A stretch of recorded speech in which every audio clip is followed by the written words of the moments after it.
Welcome to the Becoming Your Best Version podcast. I am your host, Maria Leonard Olson. I'm a civil litigation attorney in Washington, D.C., a podcaster, an author, TEDx speaker, and mentor to women in recovery.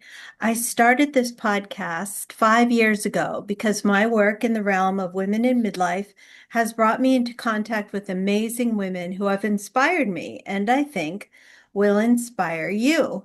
If you want to learn more about me, go to marialeonardolson.com. And I'd be grateful if you'd hit the like button on my TEDx talks and maybe review my book. And especially subscribe to and review this podcast to increase its visibility. So today, joining us from California is Tanya Boggs. She's a personal brand photographer, visual strategist, storyteller, and speaker who helps women step boldly into their new chapter, whether it's in business, life transitions, or leadership. She creates imagery and experiences that don't just capture a moment, they reflect identity, ambition, and the truth of who her clients are becoming. For women seeking an intentional, high impact refresh, she has signature shot sessions, which offer a focused, transformative portrait session designed to elevate visibility and clarify presence. For leaders and entrepreneurs whose brands evolve constantly, Signature Shot Creative provides a year-long residency style partnership with quarterly sessions, ongoing visual strategy, and seasonal content to ensure that their visuals always match their momentum. She also has something called You Are Here Portrait Experience, which is a deeply transformative space for women reclaiming their narrative, honoring their past, and stepping fully into a life and the brand they are creating. She is the host of her own podcast called You Are Here, sharing conversations with women who have navigated reinvention, resilience, and transformation, amplifying stories that inspire listeners to show up boldly and intentionally. As a speaker, Tanya brings the same insight, empathy, and authenticity to live audiences, guiding professional women and entrepreneurs to embrace visibility, clarity, and confidence. Tanya hopes people will stop waiting for someday and remember that today is always the best day to take small steps towards big, bold moves. She's bi-coastal between Charleston and Southern California, and she blends refined artistry with strategic heart.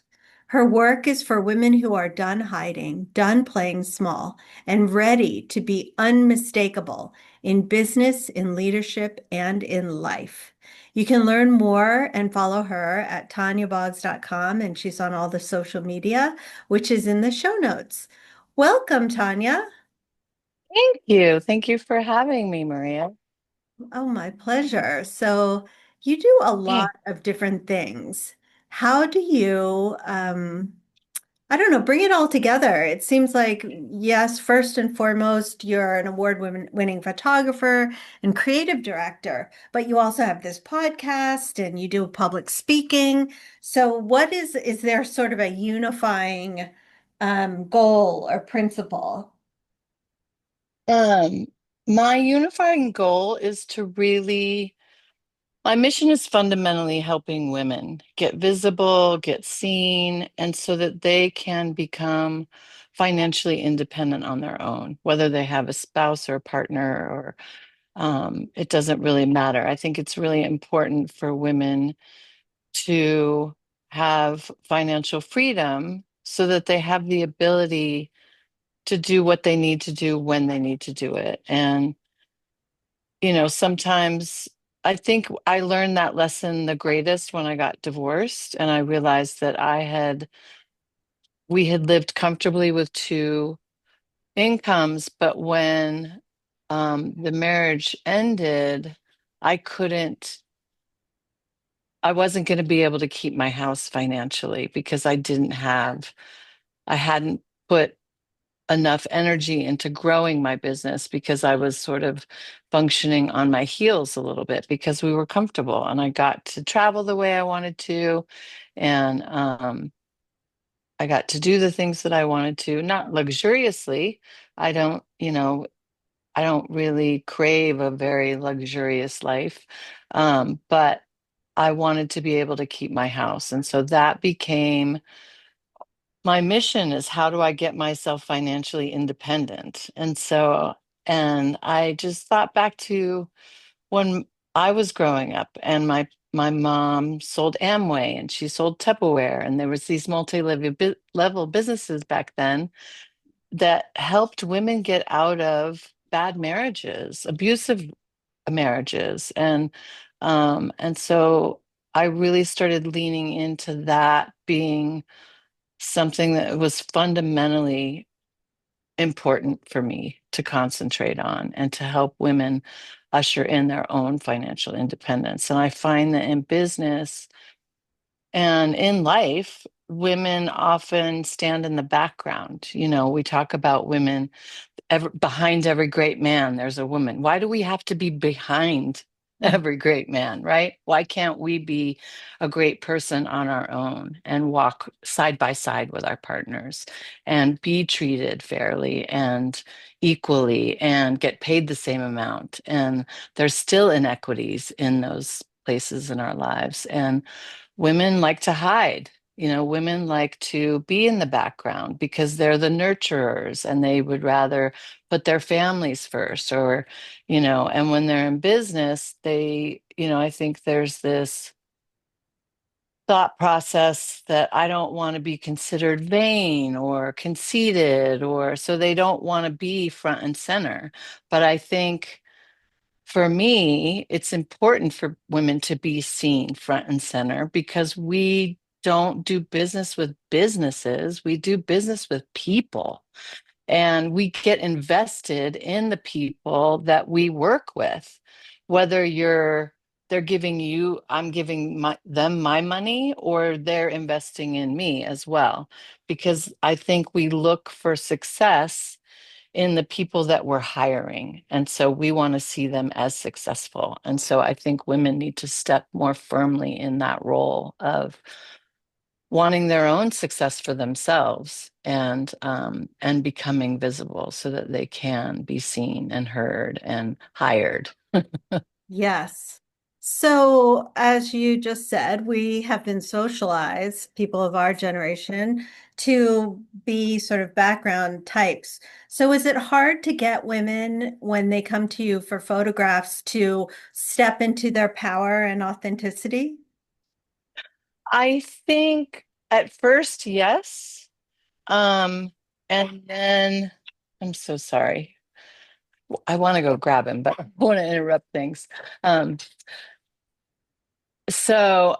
I think uh it is difficult at first. People genuinely hate to be in front of the camera, women especially, and because they don't feel comfortable. I think the younger generations, the most photographed generation that's younger than us, um, they are way more comfortable in front of the camera. They're happy to take selfies all day, and they can light up in front of a camera.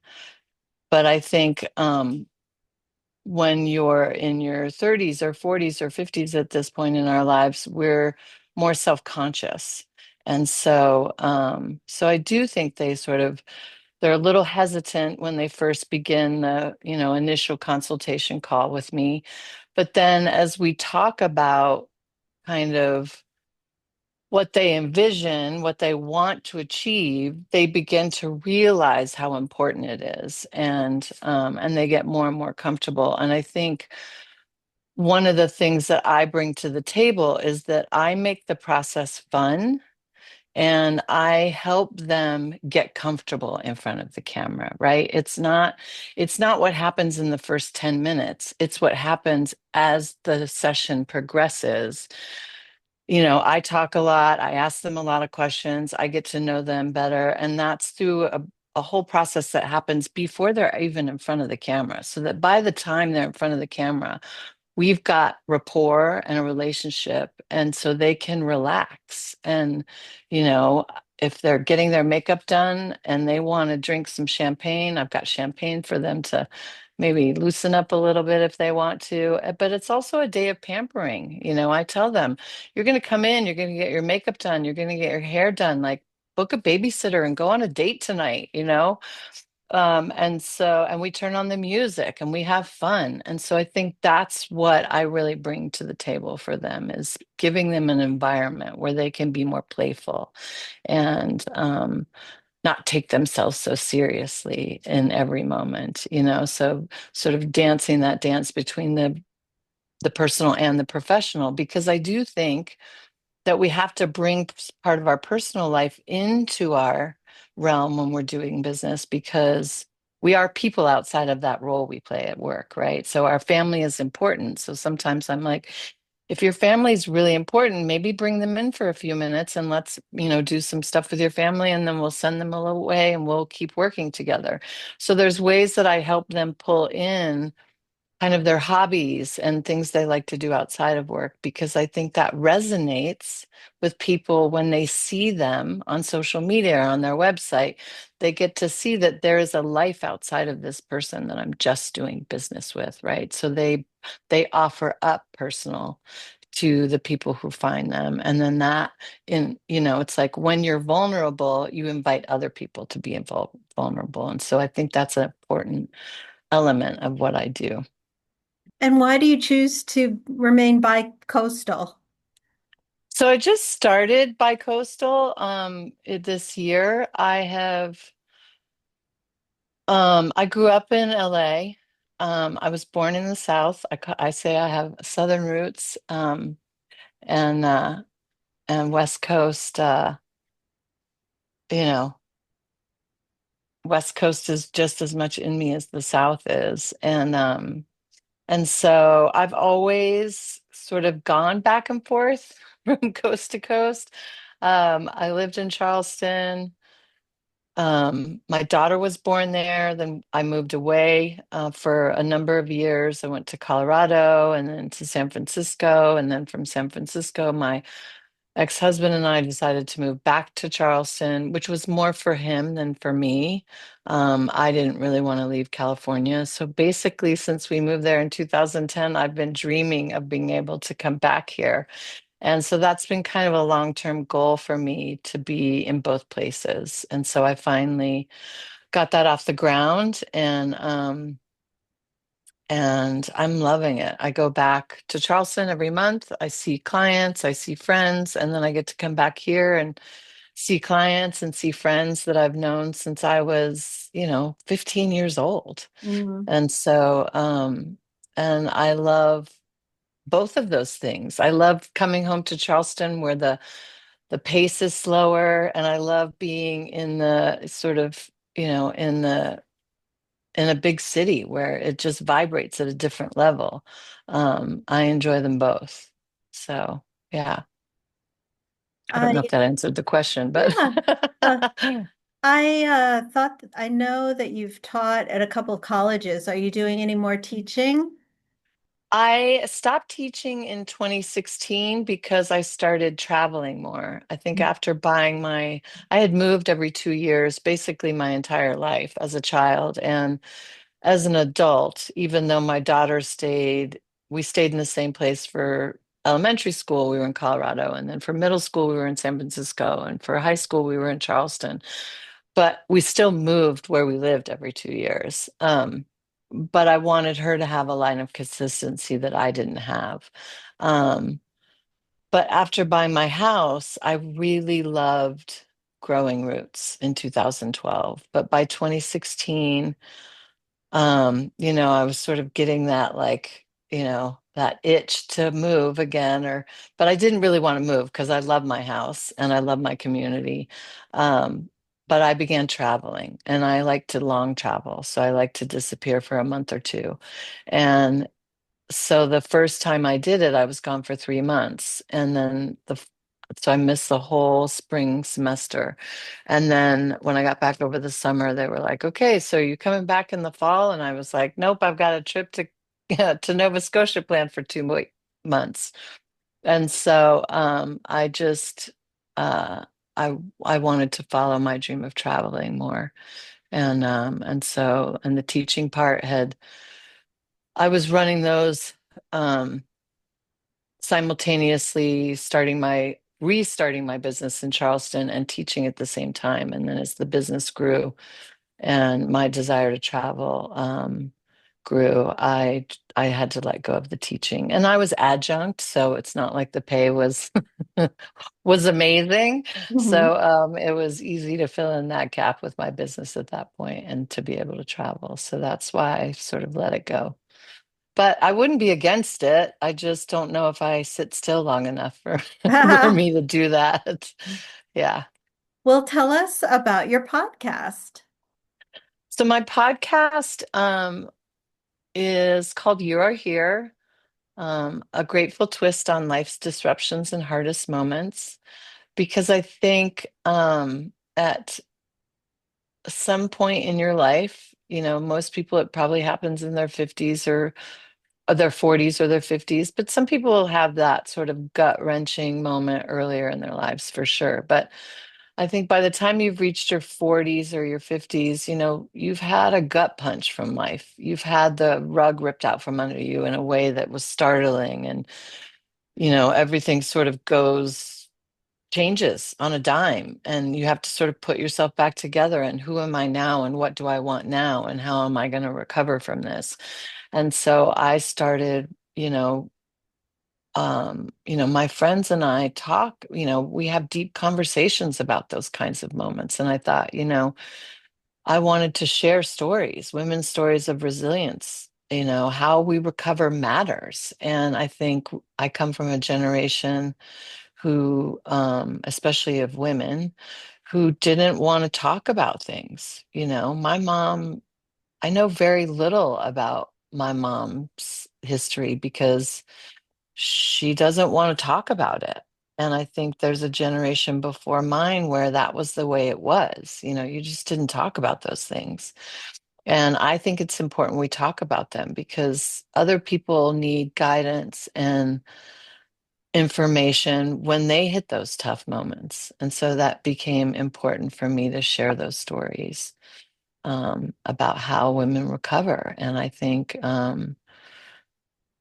it's beautiful. I think the what we do and how we move through grief or pain or disruption is different than it is for men. And I think the younger generation would like to hear more about what it's like, and so yeah, it ran alongside of a portrait project that I wanted to do that was more about personal portraits than branding portraits. I had started off as more of a traditional portrait photographer. And so this is sort of me going back to my old roots with a new twist. And so the podcast gives me another way of telling women's stories than just the photography. So, yeah. Nice. Nice. And what kind of public speaking do you do?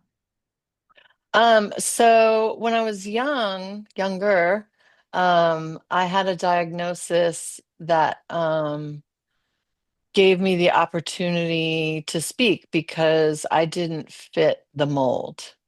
And so I got opportunities to speak at fundraisers, at in, to high school students, to medical students. And I often heard, I'm surprised that you have this. They didn't expect it from me. You don't look sick. I'm like, people don't always look sick, right? Um, and so Are you because I comfortable saying what your diagnosis was? Sure, absolutely. It was the first podcast I did was to tell my early story first. I was diagnosed with HIV right before I turned 22 years old. I was 21. And that was in the early 90s.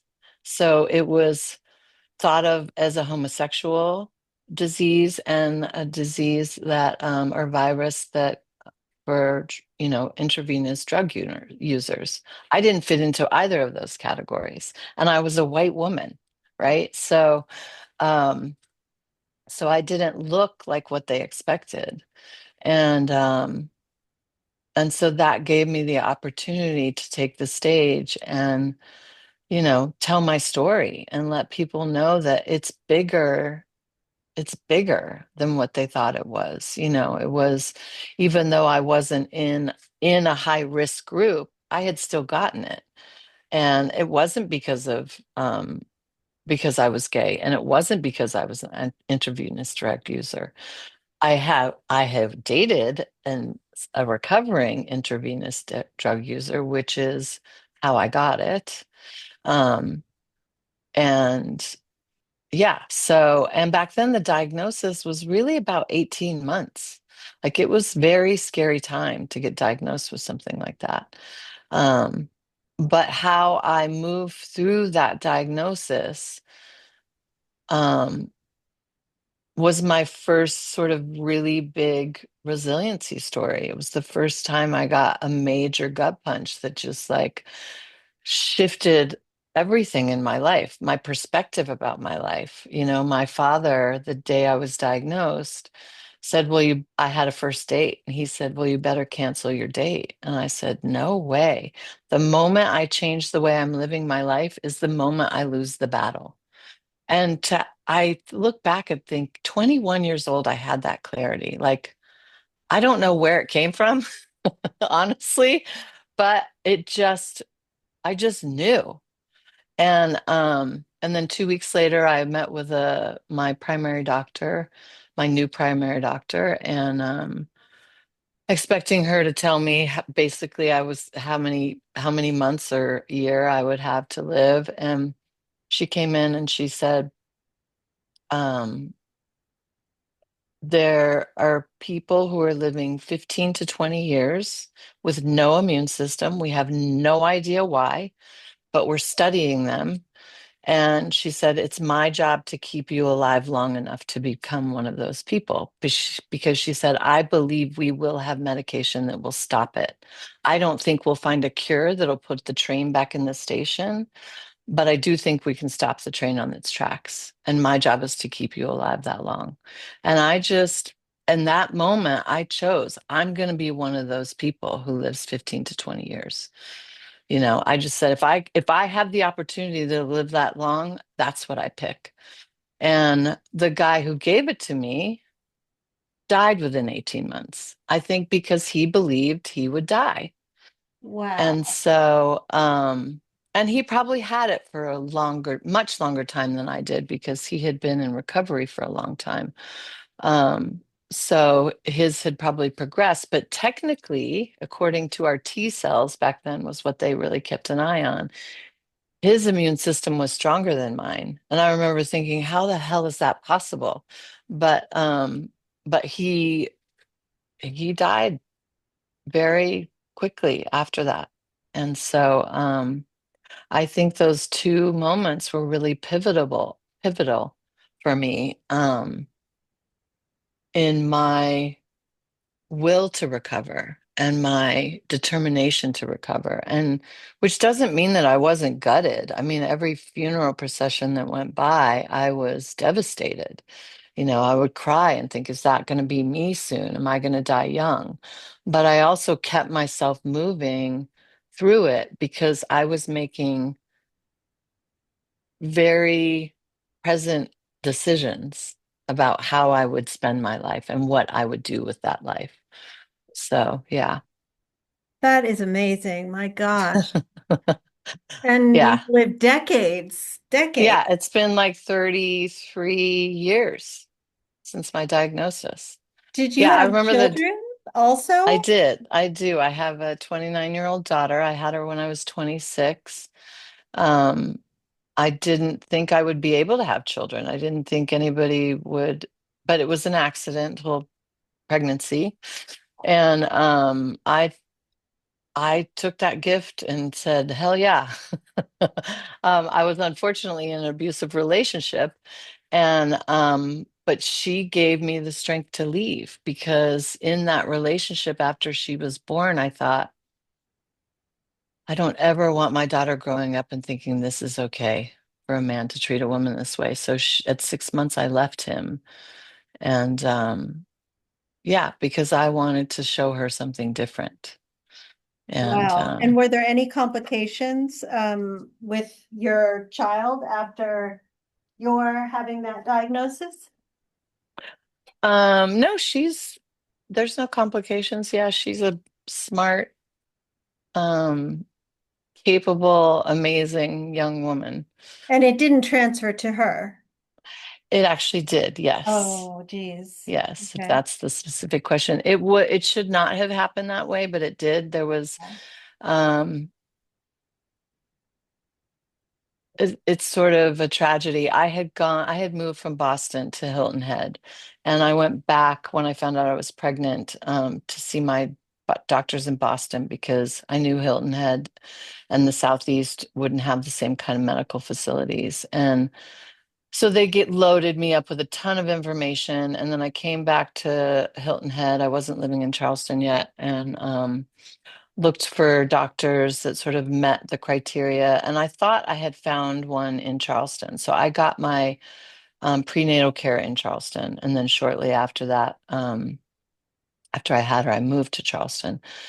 But I had learned in Boston that they want you to deliver, there was like a 2% chance that she would get it. It had gone down. When I first diagnosed, it was 25% chance. Then it had gone down to 8% chance. But by the time I was pregnant, it was 2%. And but they knew that once your water broke, you needed to deliver the baby within 4 hours, or they were going to give you an emergency C-section because after 4 hours, the possibility of transmitting to your child goes up exponentially every hour.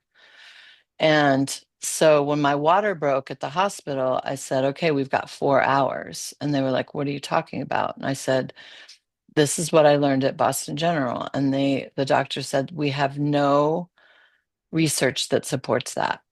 And they let me stay in labor for 12 hours until I delivered her. Mm. And so if I'm being totally honest, I blame them. Yeah. So yeah. And I've talked to I have the best healthcare I ever got was in Denver and when I was in Colorado. And the the woman I was working with, when I told her that story, she said, yeah, you're absolutely right. We did know that back then. We absolutely knew that back then. Wow. So, yeah. Um, but it is what it is. She's healthy. She's on medications, and I think she's going to live a long life herself. So, yeah. Wow. Yeah. I mean, she's 29 years in. Yeah. Yeah. Well, Yeah. you have had a really interesting life and continue to have such an interesting life and really share with women and pay it forward and encourage so many people. Yeah. So, I'm so excited that I'm going to get to see you in Santa Fe at the Third Act Quest Women's Yes. Retreat. I'll But be speaking there as well. I'm so excited. yay. I ask all of my guests the following question. What do you do to become your best version? I've always said my daughter has made me rise to the occasion of being my best self because I recognized that I didn't have the role models that I needed when I was young. And so when I left her father was that moment where I knew I had to show her a different path. And I had to mother differently than I had been mothered. And I had to show her what it meant to go after your dreams. And so I had to become that person so that I could be the role model. And so she to inspire me to be my best self. And because I want her to constantly be her best self and chase her dreams and, not get stuck somewhere where she doesn't feel like she belongs or where she doesn't want to be, right? So I have to demonstrate that by walking the walk. And Mhm. so she has always been the reason that I constantly try to remember that every day I have a chance to be a little bit better than yesterday. Yeah. So, yeah, So yeah, even when she's not around, absolutely. Absolutely. Because, you know, like for me to own my own business, I want to show her that she's capable of doing whatever she wants, and she knows what she wants. She's always known. It's shifted over the years. I mean, when she was 12, she wanted to be a vet and basically was pre-vet through most of her college years until she decided she wanted to be in research and conservation. She'd have a bigger impact. And now she's an educator and her goal is to have a animal rescue center where she brings children in for camps or retreats who otherwise wouldn't get access. So think about children with autism or children with cancer or children with HIV or mm, children who are impoverished and they don't get those opportunities. So she's now running an outdoor educational facility with animals.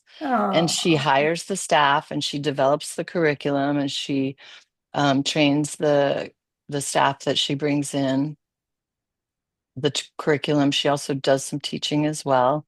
And so she's literally in this job role she has, developing the exact skills she needs to achieve exactly what she wants to do. hmm, And so again, that keeps me humming because I know that she's watching. They're always yeah, watching. They're watching when they're little and they're watching when they're older. So, wow. yeah, I want to be somebody that she can look to and know that there is a path. Yeah. Wow, that's really, really beautiful. She's lucky to have you as her mom. Oh, I feel so lucky to have her as my daughter. I knew immediately that she was older and wiser than me and that my job was to just be the bumpers, keep her alive. Well, Yeah. thank you so much for taking the time out to be on the show. You can learn more about Tanya and her work at tanyaboggs.com. And for your photography, do you travel to the subject's hometown to do photography? Yes, I do travel. The only real difference there is I need travel expenses paid Right. for. And for me, if they want to put me up in their house, I'm okay with that. I don't need a hotel room, but I do need some place to stay. And whether that's a hotel room or, and if they're driving distance, I just charge them, a small travel fee to drive there and back. So, I've gone 5 or 6 hours away from me to do jobs, just jumping in my car. And sometimes I jump on a plane. I have a client that flies me to Miami occasionally. And yeah, so it just, wherever they are, if they want me, I'm happy to come to them. Um, and if they want to come to me, they can do that too. But it depends really on what we're working on, Yeah. right? So like one of my clients was, tried to book because she's like, I'm coming to a wedding in Charleston at the end of October. And I was like, you live in Atlanta. Why would you want your photos in Charleston? She goes, you travel? And I was like, yes. And she said, I'm going to be at my beach house in Sea Island, Georgia for the whole month of October. And I was like, let's go there. I'll go there. I'll meet you there, which was great because she was in her element, right? I really got to capture her in her element Yeah. and rather than her being on a vacation. Yeah. So I think it depends on what you want. Some people want to communicate like a luxury brand where they do have the opportunity to travel. So they would want that kind of a vibe, right? So really everything's very custom to the person and the brand. So it just depends on what we're creating. Yeah. All Yeah. right, though. Thank you so much for being with us. And again, Thank you. follow her on social media and go to tanyaboggs.com to learn more. Thank you. Thank you. Thank you.